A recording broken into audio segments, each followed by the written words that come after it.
First things first. This pasta comes together fairly quick, so let's start with 1 to 2 cloves of garlic that you can finely slice or chop up. Next up is half or a quarter of a medium-sized yellow onion. And you're gonna finely chop that up as well. Now it's time to cook.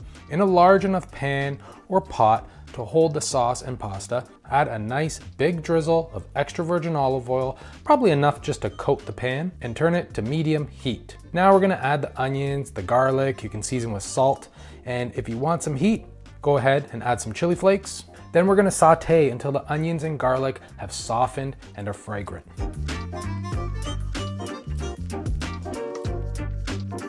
All right, so when it comes to this stuff, obviously homemade is always best.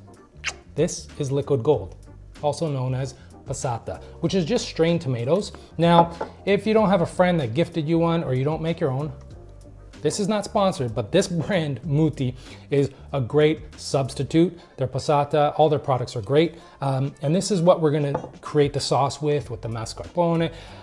It's gonna be a nice, smooth, creamy sauce, and that's what I'm looking for. If you want, you can use whole peeled tomatoes and crush them up to give you a little bit of texture in the sauce, but I'm looking for as smooth and creamy as possible for this particular dish that I wanna make.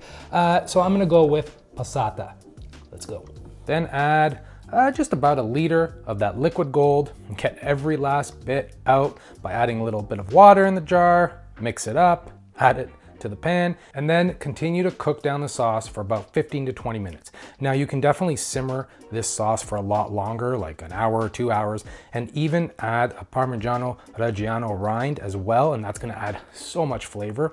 But I'm looking for something a bit quicker, like a weeknight pasta dish. And speaking of pasta, we're gonna salt a large pot of boiling water and add your pasta and cook a couple minutes before al dente, as we will finish cooking it in the sauce. And now we can add the mascarpone cheese, and I went with about 200 grams worth at room temp.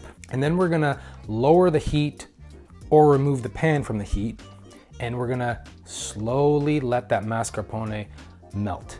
This way, if we add it in cold and the sauce is too hot and you're mixing it in quickly, it might curdle. And this is a great way to sort of avoid that.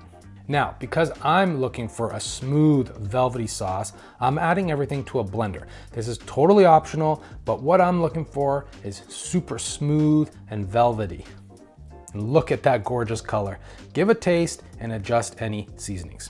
We're gonna add a ladle of pasta water to the sauce along with the pasta, and now it's time for la mantecatura, mixing and tossing, marrying the sauce to the pasta, adding more pasta water if needed.